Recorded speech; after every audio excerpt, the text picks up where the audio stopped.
بسم اللہ الرحمن الرحیم۔ سورۃ البروج۔ وجہ تسمیہ: سورۃ البروج کی پہلی آیت میں آسمان کی قسم بیان فرمائی گئی ہے اور اسے برجوں والا قرار دیا گیا ہے، اسی وجہ سے اس کا نام سورۃ البروج رکھا گیا ہے۔ فضیلت: حضرت محمد صلی اللہ علیہ وسلم عشاء کی نماز میں سورۃ البروج اور سورۃ الطارق کی تلاوت فرماتے تھے۔ شان نزول: سورۃ البروج میں اللہ تعالیٰ نے اصحاب اخدود یعنی خندقوں والوں کا ذکر فرمایا ہے۔ اس واقعے کی تفصیل کچھ یوں ہے: پچھلی کسی امت میں ایک بادشاہ تھا جو ایک جادوگر سے کام لیا کرتا تھا۔ جب وہ جادوگر بوڑھا ہو گیا تو اس نے بادشاہ سے کہا کہ میرے پاس کوئی لڑکا بھیج دیا کرو جسے میں جادو سکھاؤں تاکہ میرے بعد وہ تمہارے کام آ سکے۔ بادشاہ نے ایک لڑکے کو جادوگر کے پاس بھیجنا شروع کر دیا۔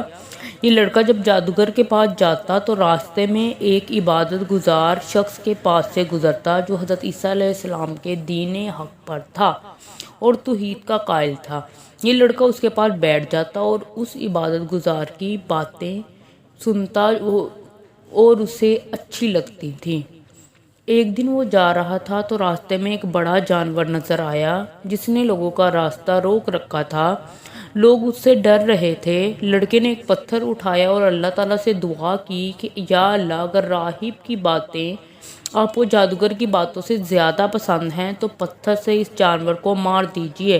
پھر اس نے پتھر جانور کی طرف پھینکا تو وہ مر گیا اور لوگوں کا راستہ کھل گیا۔ اس کے بعد لوگوں کو اندازہ ہوا کہ اس لڑکے کے پاس کوئی خاص علم ہے۔ چنانچہ ایک اندھے شخص نے اس سے درخواست کی کہ اس کی بینائی واپس آ جائے۔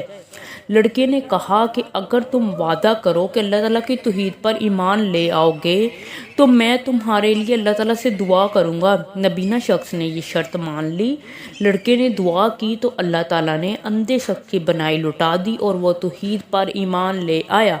ان واقعات کی خبر جب بادشاہ کو ہوئی تو اس نے لڑکے، راہب اور بینائی پانے والے شخص کو گرفتار کر لیا اور انہیں توحید کے انکار پر مجبور کیا۔ جب وہ نہ مانے تو اس نے راہب اور بینائی پانے والے شخص کو آرے سے چروا دیا۔ پھر اس نے لڑکے کے بارے میں اپنے سپاہیوں کو حکم دیا کہ اسے کسی اونچے پہاڑ پر لے جا کر نیچے پھینک دیں۔ جب وہ لڑکے کو لے کر گئے تو اللہ تعالیٰ سے دعا کی۔ پہاڑ پر زلزلہ آیا جس سے سپاہی مر گئے اور لڑکا زندہ سلامت رہا۔ اس کے بعد پھر بادشاہ نے سپاہیوں کو حکم دیا کہ لڑکے کو کشتی میں لے جا کر سمندر میں ڈبو دیا جائے۔ لڑکے نے پھر دعا کی جس کے نتیجے میں کشتی الٹ گئی، سپاہی ڈوب گئے اور لڑکا سلامت رہا۔ جب بادشاہ کی ہر تدبیر ناکام ہو گئی تو لڑکے نے اس سے کہا، اگر تم مجھے مارنا چاہتے ہو تو اس کا ایک ہی طریقہ ہے، وہ یہ کہ تم سب لوگوں کو ایک میدان میں جمع کر کے مجھے سولی پر چڑھاؤ اور اپنے ترکش سے تیر نکال کر کمان میں چڑھا دو، پھر یہ کہو کہ اس اللہ کے نام پر جو اس لڑکے کا پروردگار ہے، پھر اس تیر سے میرا نشانہ لگاؤ۔ بادشاہ نے ایسا ہی کیا۔ تیر اس لڑکے کی کن پٹی پر جا کر لگا اور وہ شہید ہو گیا۔ لوگوں نے جب یہ منظر دیکھا تو بہت سے لوگ ایمان لے آئے۔ اس پر بادشاہ نے ان کو سزا دینے کے لیے سڑکوں کے کناروں پر خندقیں کھدوا کر ان میں آگ بھڑکائی اور حکم دیا کہ جو کوئی توحید کے دین کو نہ چھوڑے اسے ان خندقوں میں ڈال دیا جائے۔ چنانچہ ایمان والوں کی ایک بڑی تعداد کو زندہ جلا دیا گیا۔ ان سب کو اللہ تعالیٰ نے ایسی ہمت عطا فرمائی کہ کوئی بھی ایمان چھوڑنے پر راضی نہ ہوا اور ان میں سے ہر ایک نے آگ میں جل کر شہید ہونا قبول کیا۔ پھر اللہ تعالیٰ کا کرنا ایسا ہوا کہ خندقوں کے کنارے پر بیٹھے ہوئے کافر بھی آگ کی لپیٹ میں آ کر خاکسار ہو گئے۔ اللہ تعالیٰ قیامت کے دن بھی ان ظالموں کو جہنم کی آگ کا عذاب دے گا۔ مرکزی مضمون: سورۃ البروج کا مرکزی مضمون اور مقصد نزول کفار مکہ کو ان کے ظلم و ستم کے برے انجام سے آگاہ کرنا اور اہل ایمان کو تسلی دینا ہے۔ سورۃ البروج کے شروع میں اللہ تعالیٰ نے یوم الموعود یعنی قیامت کے دن، شاہد یعنی جمعہ کے دن اور مشہود یعنی عرفہ کے دن کی قسمیں بیان فرما کر اصحاب اخدود یعنی خندقوں والوں کی ہلاکت کا اعلان کیا۔ کہ ان کے لیے دنیا میں بھی سزا ہے اور آخرت میں جہنم کا عذاب ہے۔ سورۃ البروج کے مطابق اللہ تعالیٰ نے ہماری نصیحت کے لیے قرآن مجید میں اچھے اور برے لوگوں کا ذکر فرمایا ہے۔ کفار اور مشرکین کا ظلم و ستم ایمان والوں کے لیے آزمائش ہوتا ہے۔ اللہ تعالیٰ ظالم اور مظلوم سب کو اچھی طرح جانتا ہے۔ ہمیں کسی پر ظلم نہیں کرنا چاہیے کیونکہ ظالم کو سزا مل کر رہتی ہے۔ جو ظلم کرنے کے بعد توبہ کر لے تو اللہ تعالیٰ اسے معاف فرما دیتا ہے۔ ایمان لا کر نیک اعمال کرنے والوں کے لیے جنت ہے۔ اللہ تعالیٰ کی راہ میں قربانی دینے والوں کو اللہ تعالیٰ عظیم اجر عطا فرماتا ہے۔ اللہ تعالیٰ ظالموں کی سخت گرفت کرنے والا ہے۔ کوئی مجرم اللہ تعالیٰ کی پکڑ سے بچ نکلنے والا نہیں ہے۔ اللہ تعالیٰ جو چاہتا ہے وہ کرتا ہے، کوئی اللہ تعالیٰ کو اس کے ارادوں سے روکنے والا نہیں ہے۔ لوگوں کے جھٹلانے سے قرآن مجید کی عظمت پر کوئی فرق نہیں پڑتا جو لوح محفوظ میں موجود ہے۔